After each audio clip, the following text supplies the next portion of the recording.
Hey ratbags, it's Jade. Excitement is brewing because Nightingale is launching today, but I've got the lowdown on what this game is, what it isn't, and what the future may hold. There was a impromptu informal Q&A with some of the Inflection devs last night in the special content creators Discord that I'm part of, and I got to ask a bunch of questions, as did other creators.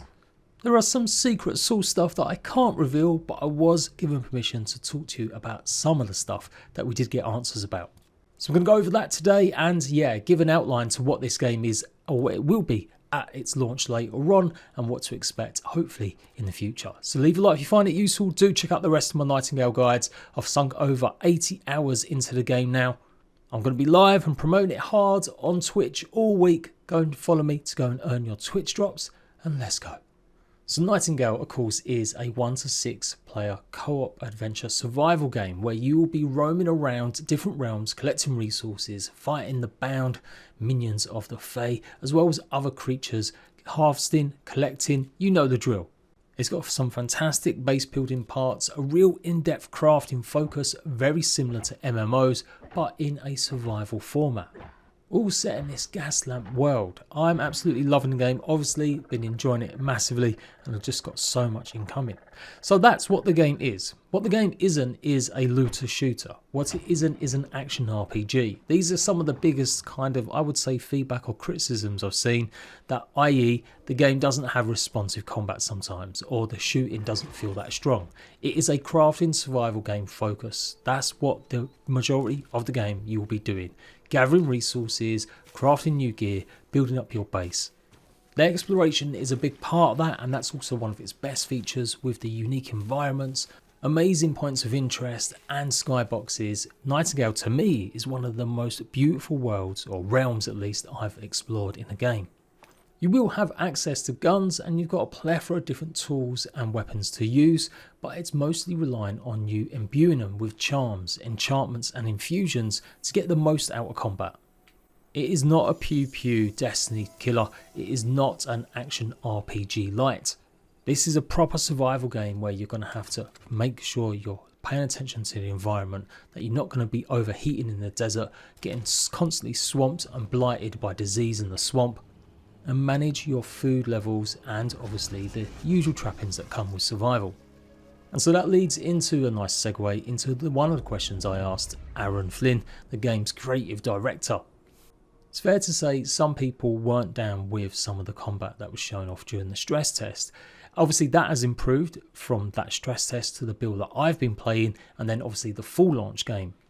Aaron did recognise that combat needs to be tightened up, and that's one of their focuses going forward, especially regarding the feedback that you get when hitting certain creatures. Now that's actually tied to your strength. Strength is an attribute in the game, and the more strength you have, the more chance you have of disrupting enemies' attacks. So your strength score is calculated against the creature's score, and if you're higher, then you'll have more chance of being able to stagger them, push them back when hitting them, and basically stop them from doing damage to you. Hence why there's been some instances where you're hitting a creature and it doesn't seem to respond well, or it just seems like it's a massive sponge. Which kind of makes sense. If you're literally putting a pickaxe into a giant's toe, is he really going to be that bothered about it? But put a pickaxe into a bound's head and he certainly is going to respond. And I think I've seen the combat enough to see that there is definitely instances where lots of the AI creatures will respond to being hit. They get thrown about. The ragdoll physics in it are quite, I think, pretty decent. But they definitely want to work on that feedback so that it feels more responsive, just a little bit tighter, and definitely feel like you are absolutely being able to stagger enemies and get that nice loop. So that was just one of the questions. There's a whole host more. What I did ask was whether there was going to be a roadmap, and because this is kind of traditional, we've seen it before, and actually quite refreshingly there isn't going to be a roadmap just yet. The game developers, Inflection, really don't want to put themselves into a corner too much by the sounds of it. This is my take. And they just want to make sure that they're not over-promising. That's one of their biggest features or key things to take away from the Q&A, was they don't want to say, hey, we're going to be working on this, this and that, and then something happens or they decide to change. They really have been iterative with early access. They've taken so much feedback on board to improve the game during all of its playtests and early preview betas. And by announcing a roadmap like you see with so many other games straight away, it could either limit or it could upset people if things get substantially changed. They basically just don't want any changes causing disappointment or confusion. That's not to say they're not going to talk about some of their plans, and obviously they know what they're going to be working on in the short term, which Aaron said to me was obviously getting through launch, making sure that the launch issues are fixed, any crashes, any real major bugs. That can happen when you've got potentially hundreds of thousands suddenly starting to play your game.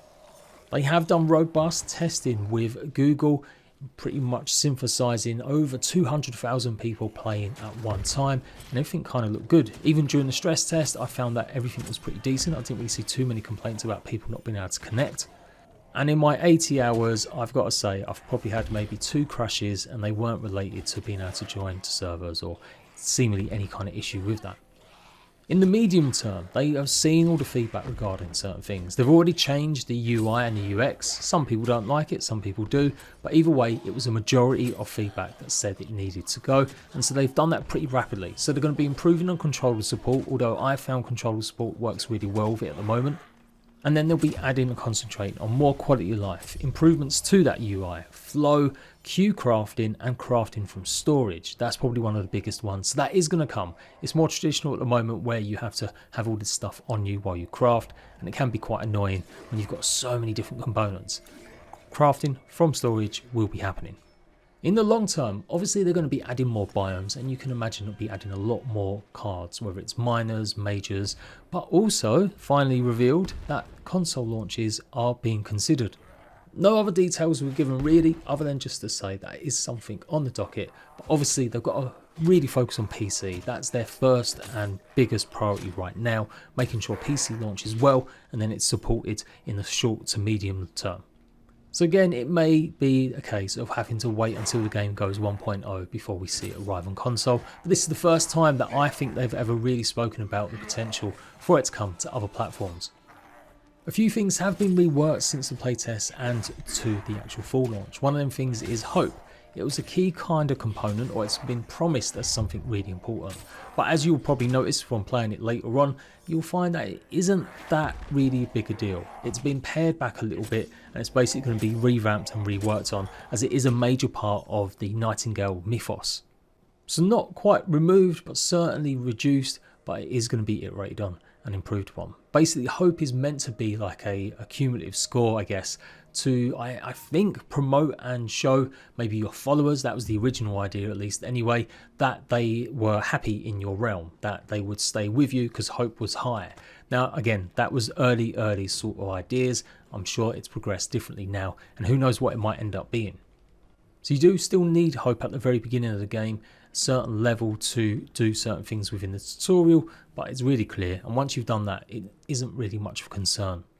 They are open to suggestions of game modes, although maybe not PvP. That's been pretty clear they're not going to be adding any kind of PvP component. So if you've got any ideas around different style kind of realms that you could play, maybe more challenge based realms, or maybe even a creative realm, then you've got to let them know that's what you want in feedback. They're really keen to take on board a lot of suggestions from the community, so stuff like game modes, as well as different build pieces. They have got a huge selection of build stuff, and they know, well, they told us they've got lots more coming, but they really want to hear from builders and creative players about what kind of pieces you want to see. There's like 6-7 different build sets in the game currently, and they all have various different pieces, and some obviously more universal. So yeah, give them suggestions about what you want to see added. They are going to be iterating on the followers, giving them more tasks, a better AI, and obviously to improve what they can do for you. At the moment, they're just a nice portable luggage carrier and maybe someone to take some aggro or occasionally pick you up. Aaron's dream, and not guaranteed to happen, is that hopefully you'll find different skilled NPCs and NPCs in different realms that have more abilities or be just better. So that is something you really would like to maybe see in the game, but no guarantees just yet. Cards will be iterated on and added. Another feedback I've seen is that minor cards, you need to be able to play more than one. Well, I didn't commit completely to that. They have got some ideas and suggestions about how to bring in multiple different buffs, and also think about the debuffs that come with that, and also how it affects the look of these minor cards changing the realms. There's a lot to manage there. If you suddenly start playing 2 minor cards at once, How does that change the environment? Is it going to be too strong? Is there a chance that people can cheese or make things too easy, or will it not be balanced enough and end up being too hard? But for sure, it's something they're going to iterate on. They are going to be adding more customization, especially for your characters, and the ability, I believe, to dye and add just even more nuance to your clothes, items and gear. Part of that, which you might have seen from some of my screenshots that I've been sharing, apparently I was one of the first creators to try making a full set of lovely animal print gear, is it takes on board some of the fabled creatures you meet. So creatures that have got names, if you kill them and use their hides, you'll actually take on that pattern, and each one is unique. The creatures have a similar style themed pattern, but each one will be slightly different compared to another when you're making your own armor set. They've heard feedback about map improvements, especially like with UI markers and beacons, and that again is going to be iterated on. You may have already seen from the Twitch Drops promo that there is little pets that you can get, a little dash hound, and it does look like they're going to be adding more. I definitely put forward that I want a rat bag in a fez hat, and if they want to do that, I would be eternally grateful. More serious stuff, they are obviously looking at ways to control what people can do within your realm. So protections on chests and loot, and people not being able to mess with your respite realm stone. At the moment, you've got to trust people if you're going to allow them to make your realm their realm and share that realm together, because you can just go around and demolish or take stuff from other players. However, obviously you can make your own realm private and just go and visit other players or meet up in a different realm and explore together. You can absolutely keep your base 100% safe if you want to, if you're not fully trusting another player. I would question why you're allowing someone you don't really know onto your home realm. But improvements to that are going to be incoming. The game does start with 15 achievements, more will be added as they progress. I think that's pretty good. I know so many survival games, especially early access ones, don't bother with this. Even Valheim doesn't even have achievements on Steam just yet. But they will be adding more as they either progress or with the 1.0 launch. Third person was kind of a late iteration to the game. It had always been conceived as first person and first person only, but again, responding to feedback about adding it, they really put some effort into it in the last year and a half. But it does mean it still needs work. They have been improving stuff. Your characters should no longer have a hunchback anymore. That's been fixed for the full launch. And again, it's something they're going to iterate on with the animations and stuff, especially in third person. But it still does remain a first person focused game in my opinion, and that is the best way to play it. You've got all these amazing bases, but do you really need to build them? Maybe in the future. At the moment, you don't really get base raided unless you've built directly next to maybe some bound that might spawn at night. And when you actually place stuff down, there's things that can suppress the spawning of creatures, so you're not over inundated with wildlife attacking. But we've seen from the trailers that a big focus was on big bound attacking your base. So that is something that they are thinking of adding in the future, but it will be an opt-in experience. So go ahead, build creatively now, build something with absolutely no defenses in mind. If that's what you want, it does look like in the future, if you do want to experience some sort of base raiding mechanics when they add it, it will be something you can opt into. There's a card that gives you pretty much the most difficult realm you can think of, where enemies can hit you much harder, your health regens a lot less, and stamina. It's called the Deep Fey realm card. And at the moment it's just more of a bit of fun. They want to see how players can really test themselves with different hard kind of difficulties. So I'm hoping they add more Easter egg style stuff to this, or rewards, that it could be interesting to go and kill a whole bunch of the bound in this realm and maybe something pops up that's pretty unique. But at the moment, stuff like that is purely designed about just being a bit of fun and making something a bit more different and difficult for players that want that extra challenge. Overall, I've been part of the Nightingale feedback loop for 2 years nearly. I started or joined in March last 2 years ago and given feedback pretty much on nearly every playtest. It's great to see a development team really taking on board ideas. They have really embraced being able to talk to not just creators but actual players who've jumped into these playtests as well, and really listen to the feedback they've been given and improved upon each and every time. That's why I'm basically standing Nightingale now and dropping a lot of other planned content. I was going to be trying to go big on Sons of the Forest to finish off the 1.0 update. I was going to be covering other games like Pacific Drive, but I'm kind of dumping it all just to focus on Nightingale. Honestly, because it's just the most fun I've had. It's definitely got some flaws. They definitely need to make it less dense for people to get into sometimes with the crafting.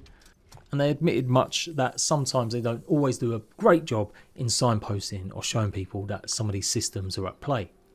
But the realms that you explore, the deep min-maxing you can do in this game, and I just like the story, the lore of it, and obviously the creatures, the designs, I think they're all great. I'm kind of glad they're not over-promising stuff. We've all seen roadmaps end up getting delayed. Not looking at you, Valheim, when everyone cried and bitched because they changed stuff. And sometimes roadmaps are just filled with the most basic ass stuff that you would expect, and not really what I'm looking for in knowing where a game's going to go during its early access run. So fair play to them. I'll be there every step of the way, every single update reporting on stuff, giving you the lowdown of what to expect in Nightingale. So thank you so much to the Inflection team for giving me the opportunity to give them this feedback. And yeah, they were just really thankful as well for us creators helping them and other players as well. Look out in the future. I'm pretty sure I'm going to be doing hopefully a big podcast with Aaron and maybe getting my Valheim dev friends to join us as well and talk about game design. And maybe another interview talking more explicitly about Nightingale once the launch has subsided and they're on top of the short-term fixes they need to get done.